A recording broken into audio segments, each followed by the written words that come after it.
القاعدہ نے دھمکی دی ہے کہ وہ ملک کی حکمراں جماعت بی جے پی کے 2 لیڈرز کی جانب سے پیغمبر اسلام صلی اللہ علیہ وسلم کی شان میں گستاخی پر ہندوستان میں حملے کرے گا۔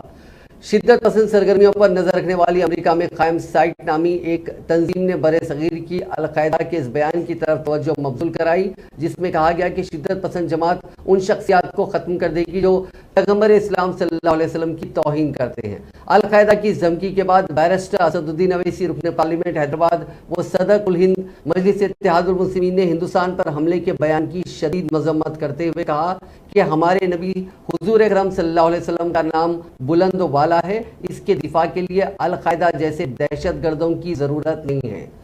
اللہ سبحانہ و تعالی ہمارے ملک کو ان خوارج سے محفوظ رکھے گا جو فساد پھیلاتے ہیں اور اسلام کا نام بدنام کرتے ہیں۔ صدر مجلس نے اردو میں اپنے ٹویٹر پیغام میں لکھا کہ ہندوتوا وادیوں کو بھی معلوم ہونا چاہیے کہ اسلام دہشت گردی کو مسترد کرتا ہے۔